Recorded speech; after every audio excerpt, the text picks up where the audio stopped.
story, The Light That No Storm Can Drown. English. This is a detailed and inspiring summary of the story of Arin, a simple boy who achieved his extraordinary dream and brought the light of education to his entire village. 1. The spark of a dream and the silent struggle. Arin lived in a small, poor riverside village where his father was a fisherman and his mother sold fruits. Though they were poor, their home was full of love. Unlike the other children, Arin didn't want to be a fisherman. He yearned to study and travel the world. Since his parents couldn't afford to send him to the city school, Arin's journey was one of silent struggle. Every evening, after helping his father, Arin would sit under an old banyan tree and study from torn, old books he collected from the garbage. He fought sleep, mosquitoes, and hunger under the dim light of a lantern. His friends often teased him, saying, "Books won't fill your stomach," but Arin simply smiled, holding on to the belief that his efforts would one day be understood. 2. The arrival of the mentor and the gift of knowledge.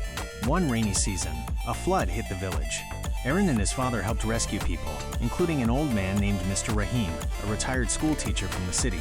Mr. Rahim stayed in the village for a few weeks and quickly noticed Arin's curiosity and tireless work ethic. One evening, Mr. Rahim offered to teach him. This marked the beginning of a beautiful friendship.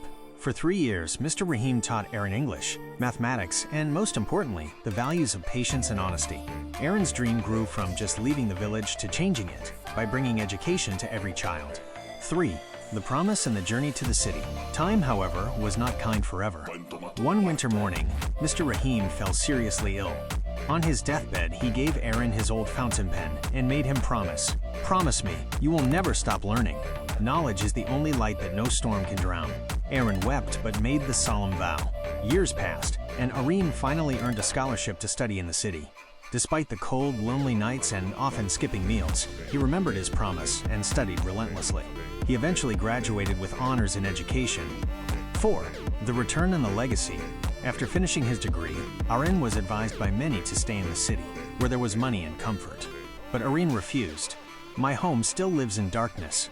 I have to take the light there," he declared. Arin returned to his village. He built a small school right beside the old banyan tree, the very spot where he once studied alone. Though the villagers initially laughed, children slowly began to attend, and the air was soon filled with the laughter of learning. Years later, the school became one of the best in the region. Above the school gate, simple letters were carved, bearing Mr. Rahim's final, immortal lesson: "The light that no storm can drown." The moral of the story: dreams do not belong to the rich or the powerful. They belong to those who refuse to give up, even when the world mocks them. And sometimes, one small dream can light up an entire village.